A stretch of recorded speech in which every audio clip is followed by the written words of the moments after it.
Thanks, Mike. Good afternoon, good evening, everyone. Good morning from wherever you live. My name is Debbie, and I am an alcoholic. As I said, my sobriety date is February 28th, 2014, and for that I am ever grateful. Welcome, everyone, to today's Threads of Recovery workshop.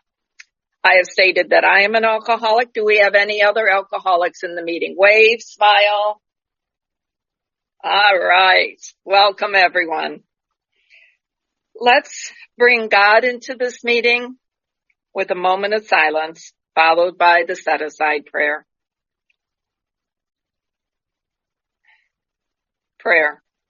Lord, help me set aside everything I think I know about you, everything that I think I know about myself, everything that I know about my fellows, everything I think I know about my own recovery, for a much needed new experience in you, myself, and my fellows, and a new experience in my own recovery. Help me see the truth. Amen. 1058 Threads of Recovery Home Group meets Monday nights at 5:30 p.m. and offers workshops 6 more times a week. Our group follows the 12 traditions.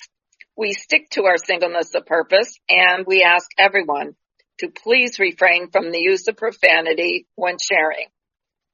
The 7th tradition states that Alcoholics Anonymous is self-supporting through our own contributions.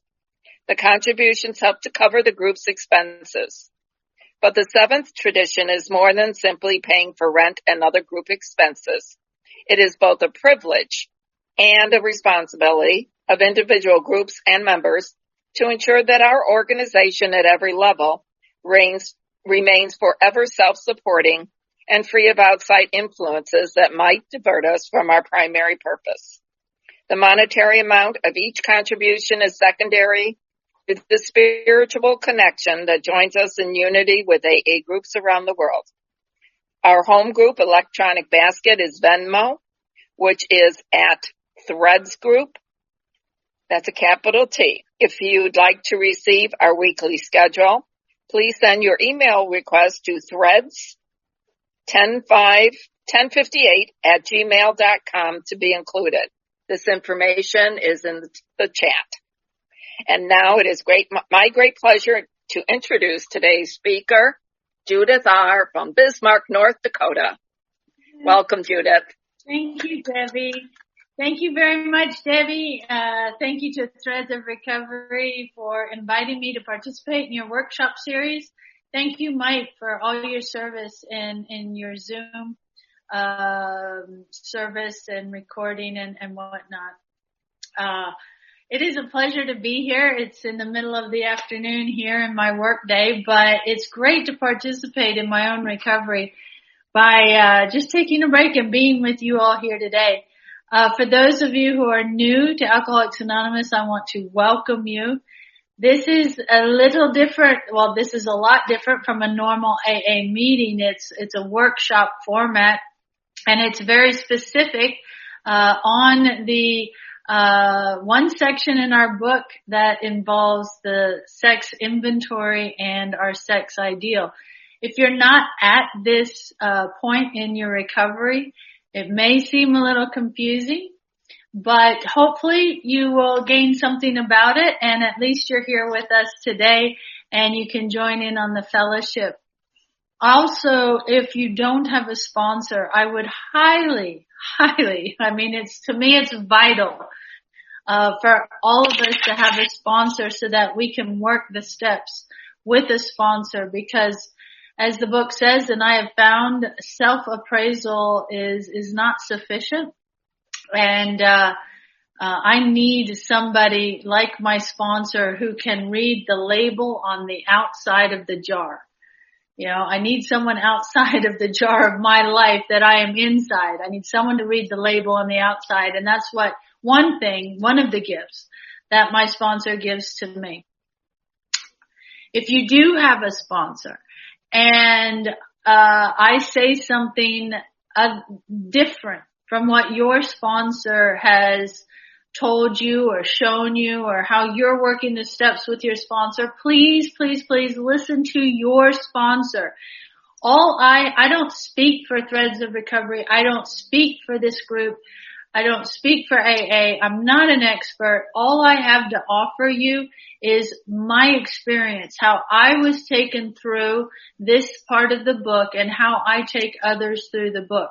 Other people do it other ways. So I really don't want to step on any toes or to imply in any way that people do it wrong. If it's working for you, great. But what I have found in my experience is going through this section of the book, like I'm about to do, has transformed my life. And it also has transformed the lives of so many others that I have taken through this section. It involves so much more than what is normally talked about in AA. It's so funny that many of us come in here with problems in the area of relationships and intimacy and sex. And yet, during topic meetings, I've never seen this picked as a topic for discussion. I don't hear it talked about a lot in AA, and yet it's one part of our inventory. And so I think that I really appreciate that this group is taking the time, and we're going to be with each other for the next 2 hours, which I really appreciate you being here with me. I love people with their cameras on, because I'm about to gut myself, in this process. I am, laying it all out there. I am giving you my heart, and it's so much easier if I can see your smiling faces. Just saying. But if you're not comfortable, that's fine if you keep your camera off. But I'd love for you to be here 100% present while we go through this. So, just a little bit of background. My sobriety date is January the 19th, 2009. So this January I was blessed with 12 years. I have a sponsor who knows that they're my sponsor. I use my sponsor. I think my sponsor is painfully aware that they're my sponsor. And I'm also very, very blessed to sponsor other people. And for someone like me who could not really form or feel a connection with others, it is amazing to me that the connection I feel to the people that I sponsor. I have a home group. It's called the Three Legacies Group. Meets on Thursday night, 7 p.m. Central. We are on Zoom. And we go through the steps, the traditions, and the concepts. And everybody's welcome to join us if you need to brush up on some the concepts. We're in the middle of the concepts right now. I mention those things because I think that those things are vital for me in my recovery, so that I not only stay physically sober, but also I am happy. Physical sobriety to me is different from recovery. And those things are vital tools. Not all of them, that I have more than that, but those are the fundamental vital tools that I use in order to get into the middle of this program and grow in this way of life. Starting here, okay, we're going to talk about sex. And let me get my glasses. I'm so glad for the prayer that Debbie did at the beginning about setting aside everything that we think we know. Some of the things that I say most are in this section. This section is extremely challenging to many, many of us, because when we go through the steps, and whether it's step 3 or other steps, we're like, sure. I'll turn my alcoholism over to my higher power and to this way of life. But other people, some of us have trouble turning over every area of our life. And the two that I find the most troublesome and that take more people out than any other is romance and finance. We're not going to deal with finance today, but we are going to deal with romance. And this is a very touchy thing. It's like, okay, to my higher power, and I'm just going to refer to my higher power as God. It's less words. But I just mean a higher power, the divine love. It's just a simple label that we put on this, and that word would be God. But it's like, okay, God, you can have, my alcoholism, and I want a really great life, but keep your hands off my sex life. And I thought that way, because obviously God's against sex. I had no idea that, as it says in the book, that this is all created by the Creator. And we didn't invent this, okay? And we're certainly not experts on this, as evidenced by our lack of success in so many areas of relationship and intimacy. So I thought that once I came into AA and I'm told about the spiritual way of life, that meant I was never going to have any fun again, and I certainly was never going to get to have sex again. I was afraid that I was going to have to join a convent or something, and my sponsor quickly put that to rest and said, listen, they wouldn't take you if you wanted to go. So, no danger there, right? And that is so untrue. What I have found is going through this section in the book has revolutionized every area of my life. Every area. This touches on who I am as a person, who I am as a woman, how I respond to both men and women, my identity. It involves absolutely everything. I want to explain that I do have a male sponsor. Neither one of us really think that is a great idea. But when I got sober, there were no women who were taking people through the book. And I asked, but there was no one. I don't know if it was just me. They didn't like me because I was not a very lovely person when I came in. So maybe they were just saying, oh, I'm not doing that right now. Maybe it was because it was me. I don't know. But the end result is that I was basically appointed a sponsor, saved my life. And my sponsor is a older guy, that lives in a different state where I got sober. And I've since relocated. So we do the long distance thing. But there was a lot of safeguards, and accountability put in place. Because I am guessing because of who I was and how I came in. I came into AA with, extremely poor behavior in this area. And in fact, just before I came on, we were chatting and he said that, it's really great that I'm able to be of service like this. And I said, who would have thought that all my terrible behavior would maybe be helpful to someone one day? But here I am, and with all my past that I can now talk about freely and without shame, because I have been set free, because I have a new way of life, and I am completely free of everything. And I can talk freely and openly about anything if it is useful to somebody. I don't do it for entertainment. I don't do it for shock value, but if I can be of service to someone, that is when I will talk about it. So, having said that, we jumped into this section when we were doing my step 4, and I was, what I'm going to do is we've got 2 hours, and I've already used up 14 minutes. So it's going to be tight. Usually I do this with 3 hours and then leave the last half hour for questions. There's always a lot of questions, but this is going to be tight. We'll take a break. I think, right, Mike? A short little break if we need to, and then get right back into it. So the first section's going to be on doing the actual inventory. And then the second section is, we talk about this sex ideal and how do we draft our sex ideal. And the first half I find extremely painful.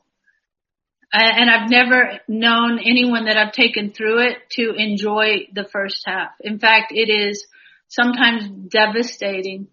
The second half is amazing and it shifts everything. It absolutely, brings hope and, excitement and, I guess hope for a new way of life, a new experience. So if the first part is uncomfortable or you get offended or, something, hang in there. Don't leave before the good part comes. Cause it's the second half that's going to bring it all together. All right. So we're on page 68. That's where it starts. I hope many of you or all of you have your big book. If not, run, go get it. Cause you may want to go through it so you know what I'm talking about. And we're going to do this quickly. Like I said, I would take more time with it if I am working one-on-one. But at the beginning it says, now about sex. It's at the bottom of page 68. Many of us need an overhauling there. And my sponsor being, he's a Harley mechanic, so he's rough and scary, and that's exactly what I needed. He asked me, what's the first thing we do when we overhaul an engine or a motor? Taking his experience and putting it in this book, and it talks about an overhauling. What's the first thing that we do when we overhaul a motor or an engine? And I'm like, I don't know. And he said, we shut it down. And what he was telling me was, my sponsor is not one of those sponsors who says you have to not date for a year, you have to be single for a year. He does suggest, as I suggest, that it's wise to wait until we have been through the steps and have that spiritual transformation, so that whoever we're bringing into a relationship can be spiritually awakened, so that we are living by the spiritual principles, so that we're not bringing all our old self into a new relationship. Our character defects, our zero inventory, zero spiritual practice. So my sponsor does suggest waiting until you're done the steps. And then with me, it was like, that's a minimum,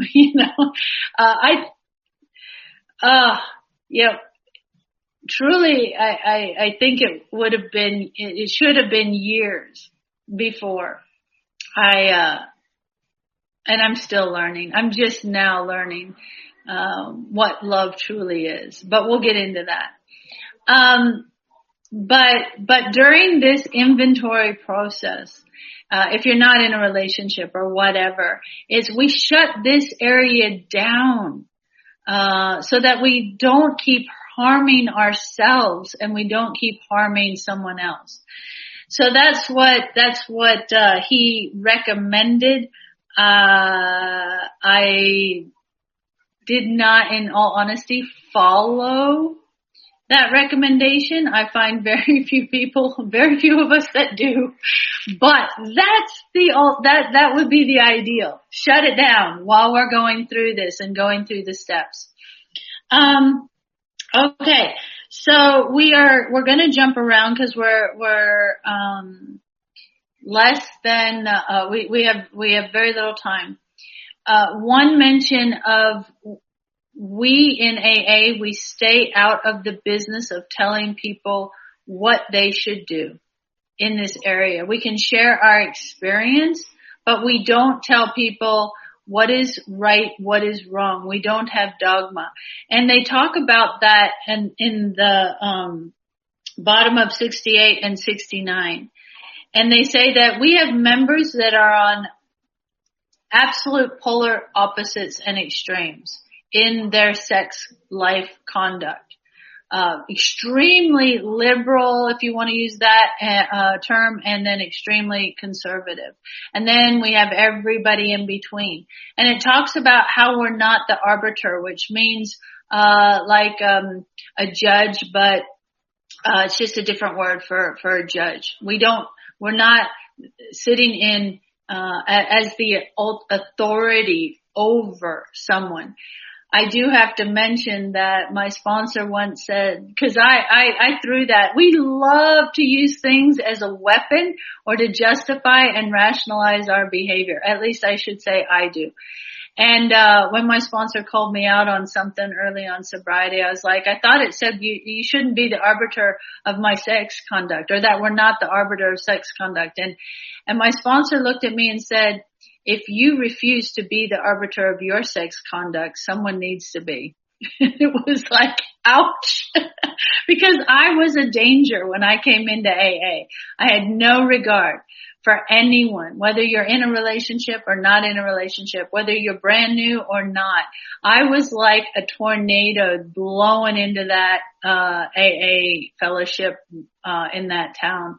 And wow, I certainly needed a transformation in my behavior, and I got a few stern talking tos, because I was not safe for other people in this area. So we don't tell you what you can do and what you can't do. What we do is lead and guide in the spiritual principles. And in most of these things, the questions that we always want to ask before we do anything in this area or anything else is, what spiritual principles inform the decision or action I'm about to take? And are there any that violate what I'm about to do? Okay. I don't make decisions based on how I feel, because when I'm new in sobriety, I don't feel bad. This is the only life I have known. This is the conduct that I use to get what I want. This is how I survive. And so I cannot trust my thinking, and I cannot trust my feelings, especially when romance is involved and I fall in love once again. My eyes meet his over the coffee pot. And it must be meant, it must be, my higher powers will, because we are at the same meeting. What are the chances? It's my soulmate, whatever. I can't trust how I feel when in this area. And so I have to funnel it through the spiritual principles, and I need my sponsor to help me, especially at the beginning when I don't even know what this means. So when we get to this section, my sponsor does it differently. All three inventories are done differently.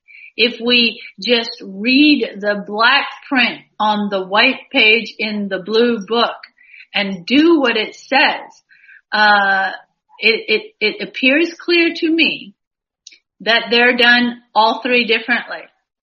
And so the sex inventory is done different from the resentments. And this is how we did it. We start on page 69, the first full paragraph, where it says, we reviewed our own conduct over the years past. Okay? A couple important things. Now, I was so confused about this because I heard other people talking, and what they started doing was make a list of their sexual partners. It does not say that. It doesn't say that at all. We're not thinking of a list of our sexual partners. Because some people may have one and they're like, well, I don't need to do this. Some people may have numbers that they don't even know how many, which I would fall in that category. And I don't even know their names.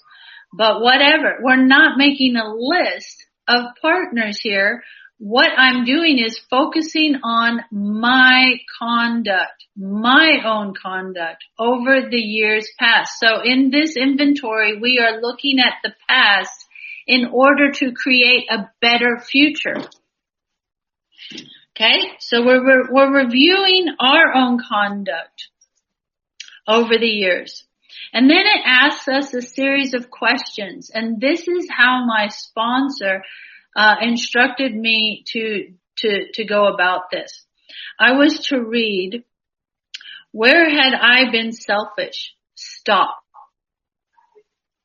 Before I do this, I am supposed to pray and just, ask for a open mind and a willing heart and to not be afraid. I'm so afraid to look at this. I'm so afraid to give up control of this area of my life. So I pray first. And then I sit there with a pen and paper.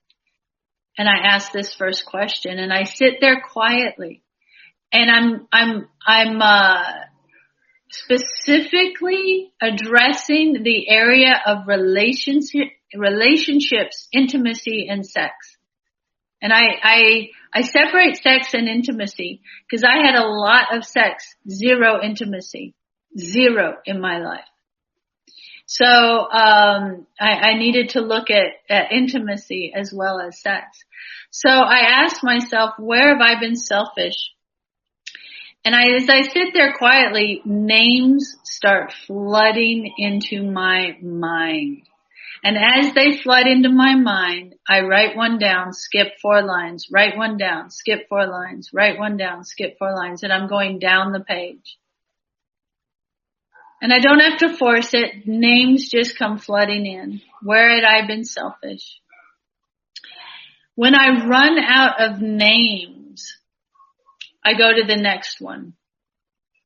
And the next one is dishonest. And I pause and I'm quiet. And names start flooding into my mind again. It may be the same name. I don't have to write them twice. But there'll be different names. Because there are different, I'll give you an example. For a name under selfish, any man that I had an affair with was written down.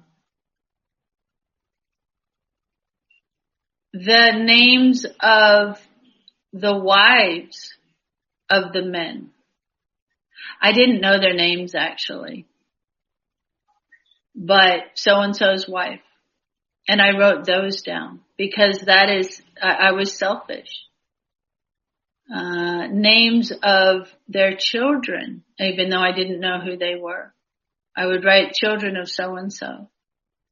So I had women and children on my sex conduct, my sex inventory because I was selfish.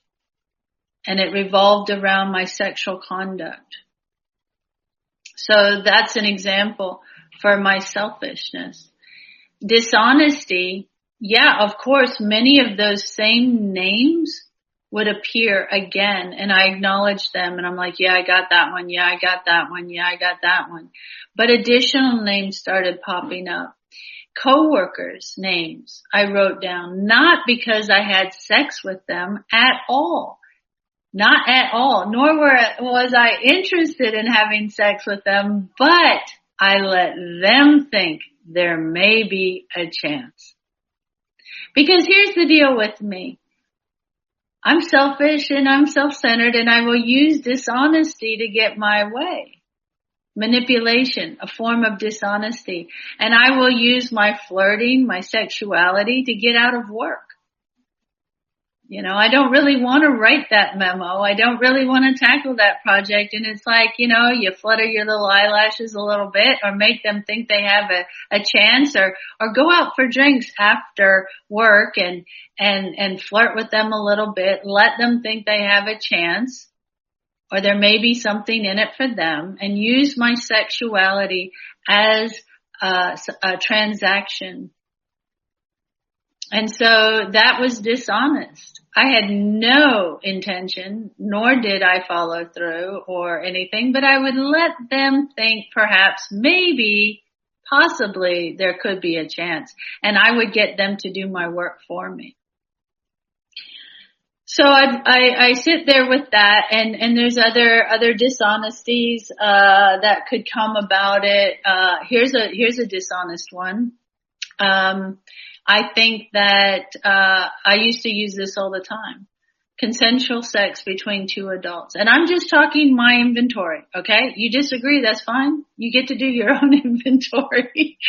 But I used to say to my sponsor, to myself, to anyone that would listen when I was drinking, that would call me on my behavior, hey, there's nothing wrong with sex between two consensual adults.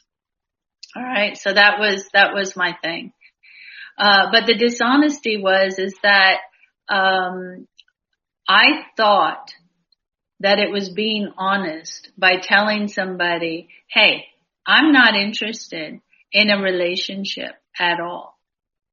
Not interested in a relationship. So then we would start having sexual conduct, and someone would start having feelings, whether it was him or me. Let's just pretend it was him. And then I would come back with, and now I'm bored with them. Or now I need to move on, or now they're demanding something of me. Now they want more. And I am deep in my alcoholism. And my response was, hey, I told you, I warned you. And if you can't run with the big dogs, you need to stay on the porch. As though me expressing or giving the declaration of, I don't want any strings attached, I don't want a relationship, makes me an honest person. If I would be honest, I would realize that what I am doing is selfishly using one of God's kids for my own designs. And I hurt a lot of people that way. And I would hide behind, I'm being honest with you, I don't want anything. And yet I would participate in behavior that of course causes connections. So that's just one example. I probably could think of a better one, but that's just one I came up with. Okay, I'll move on. So I run out of names there, and then I go to inconsiderate. And I see if additional names flood into my mind. And an example of inconsiderate would be, I really hate my behavior, but I always think after these workshops, half of you are going to hate me and the other half will just think I'm disgusting. But I'm just telling you, okay, I was one of those people, okay? Here's where I'm inconsiderate. I am completely spiritually asleep, broken, and dead inside before I came to AA. And that means I must have external validation, attention, affection from someone else. And that means how that works out is that it's always male attention. I don't care what you women have to say. You know, anything you may say positive about me, who cares? Who cares? You're just, I don't know exactly what I thought. You're my competition. You're in my way, whatever. So how it would work out is I would go somewhere. You may be there with your boyfriend, partner, husband, whatever, and I will enter in a conversation with him and ignore you. I don't even see you. I'm not interested in you. You bore me. I am super inconsiderate. And I will zone in on him, not because I want anything other than I need attention, external validation, because I'm broken and empty inside. And I will flirt with someone in front of their partner or dance with someone or rob you of your partner's attention And if I can't, I'll move on. Not saying that, I can do it all the time. I'll move on to someone I can, because I desperately need this. So I'm super inconsiderate. I don't include the women in the conversations. I insert myself into, the relationship in that moment. That's just one example of inconsiderate. There can be so many, and names start flooding in as far as people that occurred to. Friends I hurt. People come over to a party at my house, and I'm wanting to sit there and talk to the guys. I'm completely inconsiderate of other people around me. All right, the next one is, who did I hurt? A lot of the names are already on the list at this point, but there's a few major ones that come up just instantly, and those names would be the names of my two husbands. I've had two husbands and several other really good people that I was in long-term relationships. Well, long-term for me is a year or so. But,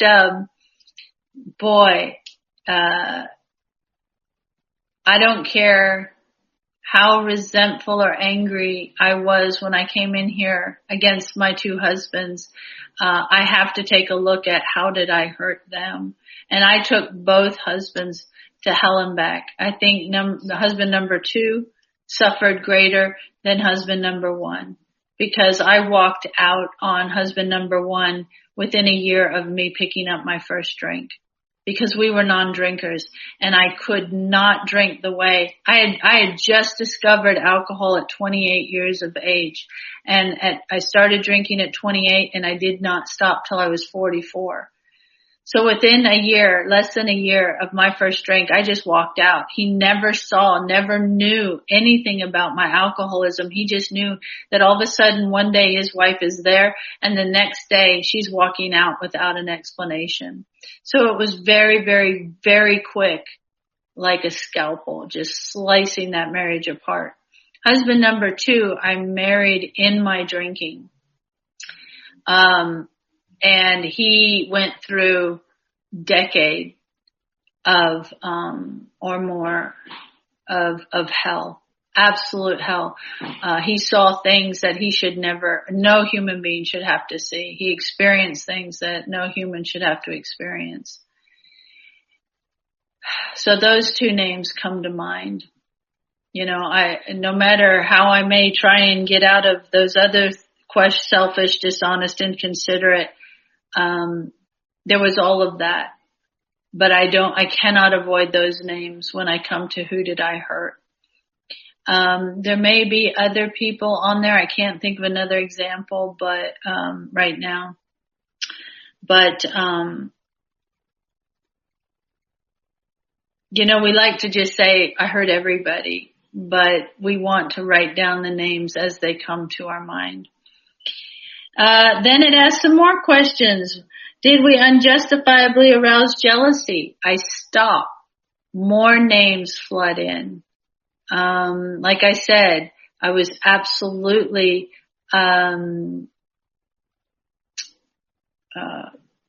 careless with other people's relationships and inconsiderate.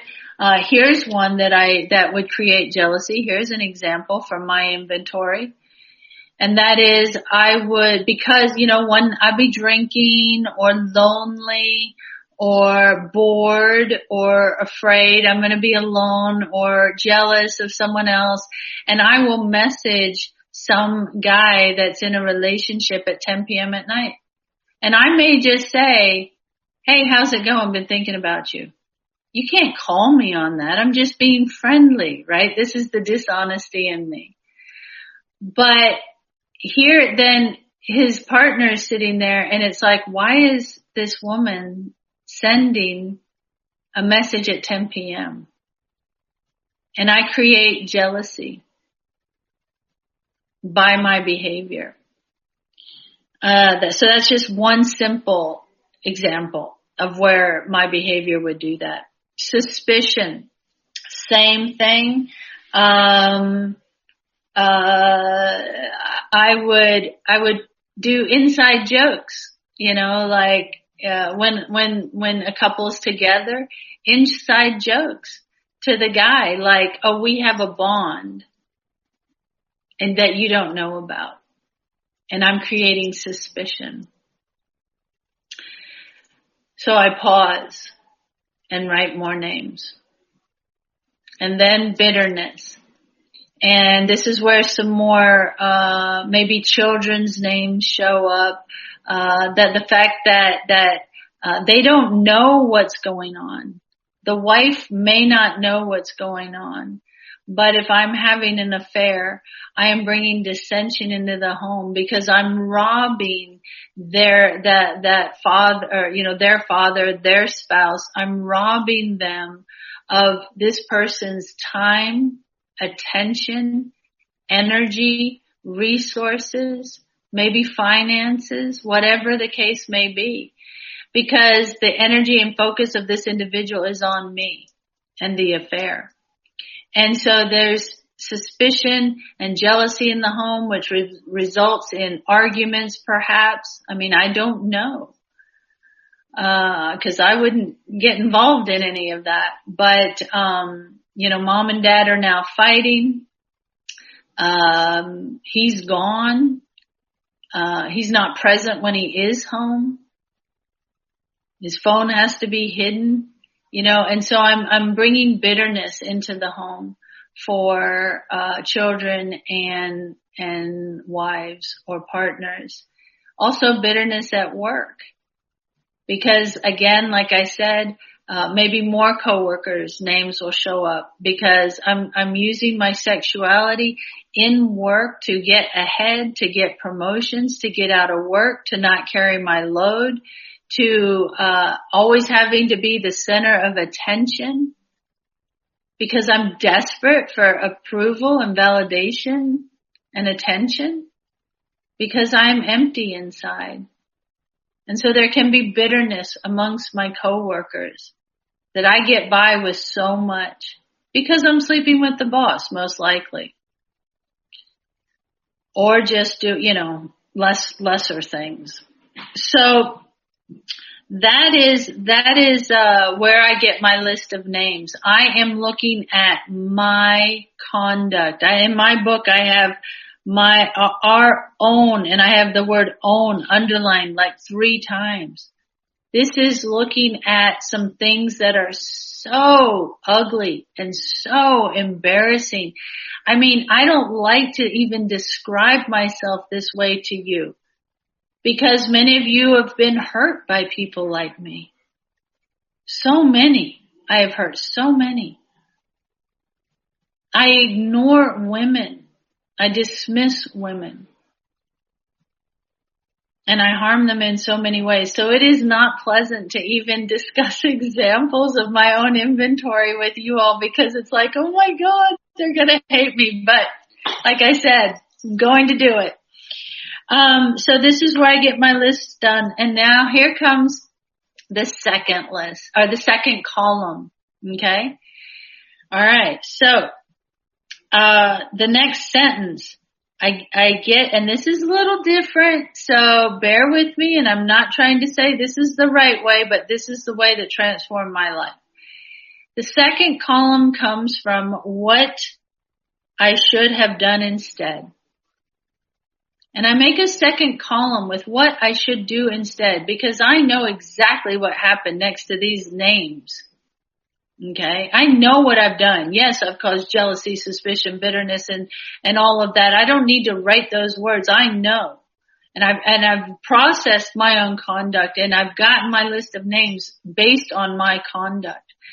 So now I go to what I should have done instead. And it is not general things. It is not theory.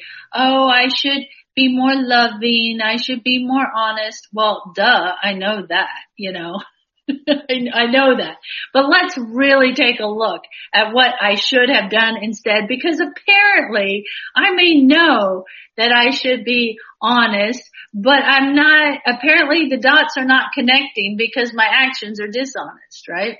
So what are we talking about specifically? Well, what I should have done instead. Let's take the example of, let's say, Bob the coworker. Okay, Bob the coworker.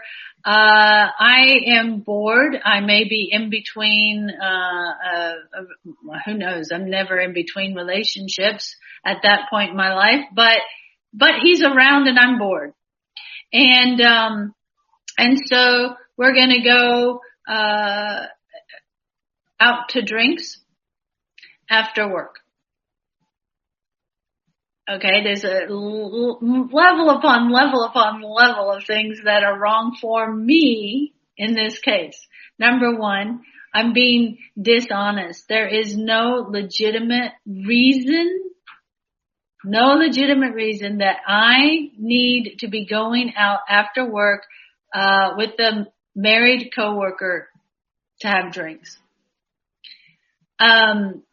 Now I hide behind, this is the dishonest part, I hide behind, we're just friends. We're just friends. We're coworkers. Okay? But,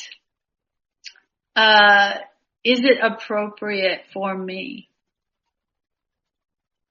Would anyone, you can raise your hands on this one because there's not going to be any. Would you like me to have drinks after work along with your partner? I'm guessing no. Okay? No. And what do we talk about? Whatever. But, so what should I have done instead? I should not go do things one-on-one with married people or people in a relationship. Should not. That's for me. It asks me what I should have done instead. I should not do that.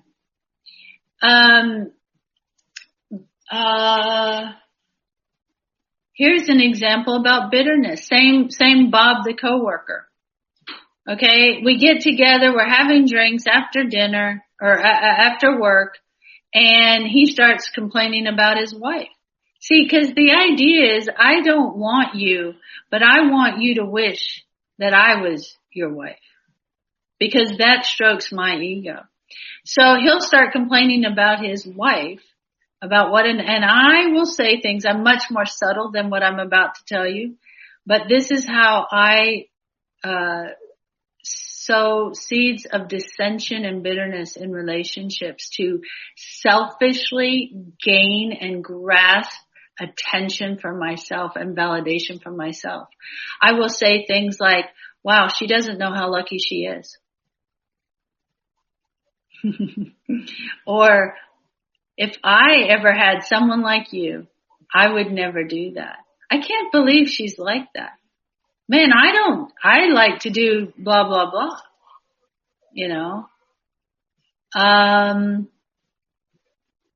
I sow seeds of dissension and I'm dishonest. Because here's the deal. I can show up great for 1 hour over drink. I can even show up great for a date, but you try living with me. The honesty is I am very difficult to live with, and I'm far worse than the wife that he's complaining about. But I want them to say, you're so easy to talk to. I can tell you anything. That strokes my ego. I'm selfish. And I'm dishonest because that's not the real me. You live with me for more than a week. You're going to get a different picture of me, right? But I can show up great for a limited period of time to have my ego stroked. Now, what I find in recovery is guys don't find me very easy to talk to. And I notice most guys are not on here. But when a guy starts complaining to me about their partner, their spouse, wife, whatever, I will look at them and with all the love I can muster, I will say, when's the last time you took her flowers? that nips it they no longer want to talk to me. I will say, when's the last time you brought sparkle home? Meaning, the you that when you dated, that sparkle. And guys don't tend to talk to me anymore about or complain about their spouse or partner. Okay. Something I'll give, I'm running out of time. Another example of what I should have done instead. Okay. I talked about texting. I talked about meeting one-on-one with people in relationships. With my husbands, I have never been faithful in a relationship. Never been faithful. And I'm free of that shame. But it's so sad. No matter what I have, I need more when I don't have a spiritual way of life because I'm a black hole. No matter what I have, I need more. So one thing I should do instead is I should remember I'm married.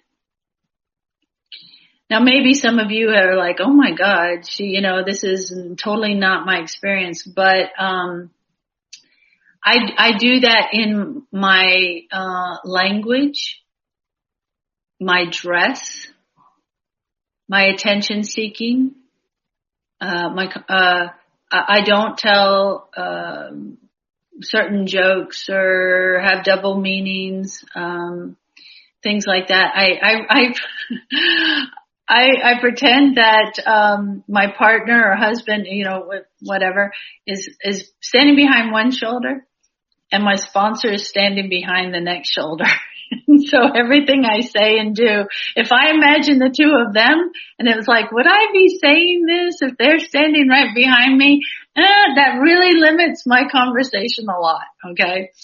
And seeking to be, the center of attention and things like that.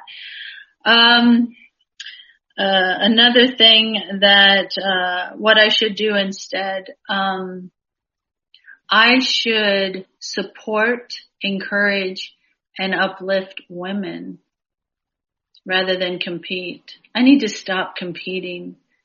I need to learn how to be a friend. Before AA, I had drinking friends and I had friends that were convenient and if they were fun and if they didn't threaten me, but I need to learn first. See, when I came to AA, I just wanted to hang out with the guys. And I used to say, I like guys better and I'm just one of the guys. That is so dishonest. If any of us say, I'm just one of the guys, call me after and I will show you how you're not just one of the guys. And that is a dishonest way to avoid making true friendships and connections with women. So I need to learn how to be a friend to women. That's what I should have done instead. So we are reaching close to the 1 hour mark, but those are some examples of what we did. And we don't just do this in our mind. It says, and like I said, we read the black print on the white page in the blue book and we do what it says. And it says we got all this down on paper. So we're making these lists. It is a written inventory. And then it says we looked at it. And I can tell you that, it was humiliating and embarrassing, and it showed the type of woman that I hated. I accused everyone else of being this way, and yet somehow I felt justified in, and here's the thing. So much of this behavior, alright, red flag, caution, I know nothing about what I'm about to say, but here's the deal. When I was, just turning 16, I was sent away to boarding school from the age, I was raised in Australia. This was very common. and people to be sent away to boarding school. And I was sent away from 13 until I was finished and, graduated. And when I was at this one particular, school, I was just turning 16, and from 16 to my 17th birthday-ish, for about a year, I was sexually molested, by a staff member at boarding school. And, I think, shaped a lot of my ideas. Something changed and shifted, and it just shifted everything. And on one hand, I despised men, and on the other hand, they were my source of validation and value, worth, whatever. So I had this going on, and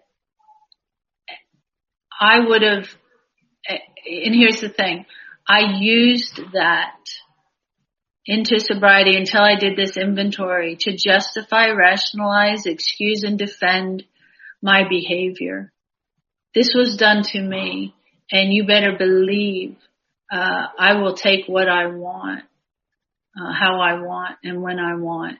And I despised women because they were weak, because he had a wife, and I despised men. And yet, I was so messed up. I definitely needed an overhauling.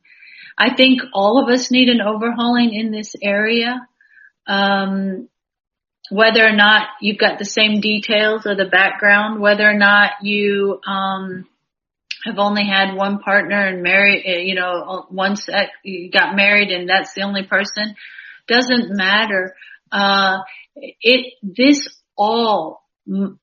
How I view myself in this area informs my idea of women, friendships, men, appropriate conduct, how I dress, how I speak, how I respect relationship boundaries.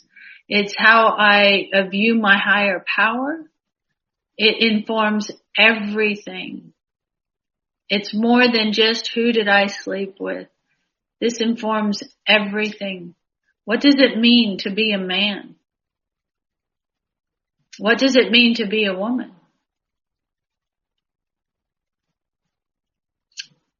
So, I think let's take we're coming back for the fun part. Okay. This is the yucky part. Well, let me put it this way. Let's open it for, if Mike, if it's okay, I think he's busy. Or Debbie, can we open it for 3 minutes of questions just to get clarification on the inventory part? Okay, Hope. Yes. Let me ask her to unmute. Oh, I'm sorry. That was quick. I thought there were many hands up. My clarification, and again, like you said, our own and whatever. So I have done a similar, thank goodness, sexual inventory, but I'm so grateful that I'm here and grateful to you. My clarification, and I guess I'm answering it as I ask it. So I'm in the space where I've done all that and had a bag of chips. But I'm at a point where I know that I did the best I could with what I had, right? I'm not going to close the door, regret it. I'm not holding on to it like, wow, you were a piece of work, as I was. But now I'm a work in progress.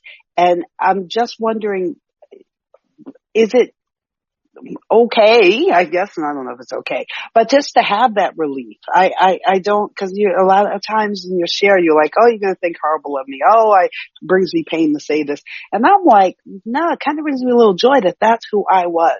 I did the best I could with what I have. I have more now. I do more now. I know better. I do a little better. I still fall back. I still bat the eyes and sing the hair, and do all that. But I catch myself a little quicker. I love what you said about, well, for me, I wrote down God on top, my sponsor on one shoulder, and either my partner or his partner, because, women like me don't have partners. We have friends with benefits.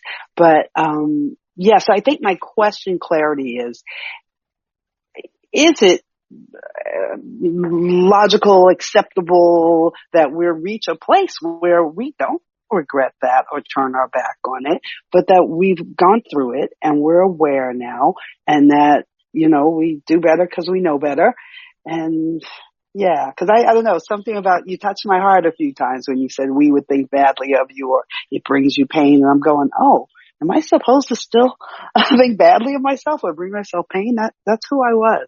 I'm a new creature. Right. Thank you. Thank you for sharing that. Okay. So I may have, said it in an incorrect or misleading way. I have gained, and I think I did mention this, I have gained total freedom from the shame. If I think about specifics, do I regret the harm that I have done? Of course I do. I wish that I could undo. I do. But through this process, through this amends and where I'm going, and when we come back to do the ideal, I have gained 100% freedom. I wouldn't still be here if this didn't work. And my sponsor kept saying, during this process, this is the uncomfortable part of it. And to share portions of a sex inventory, although I'm still doing it in a general way, it's not pleasant, which is why we do it with our sponsor, and we don't do it from the podium or whatever, in depth. I mean, the things that we could say. And here's the other thing. I care now today. I care deeply today. This is new in sobriety. I care deeply for women. And when I stand in front of women and I know there's someone in the group, chances are, that had been hurt by somebody like me, I don't want them to not be able to hear the message or this process from the big book, because I'm being open and honest, and yet their pain comes back and they're focused on me and remembering this other woman. I have caused tremendous pain to a great many people. And so I guess I was saying that in a way that it's okay if there, you're uncomfortable with what, if you've gone through something, and similar to what I've done to you, like if your husband, partner, whatever, was unfaithful to you, I don't take this lightly, and I don't ever say it in a way that it's a joke or acceptable behavior. It's my behavior wasn't acceptable. So I admit the truth to it, but I'm 100% free from, the shame. And, because I do know I'm not that person anymore. So I hope that clarifies a little bit. I just really want to touch the women who may have been hurt by somebody like me, and not have that hinder them going through this process. Just to hang with me. Okay. So if you need to, let's do 3 minutes. Come back at 4:07.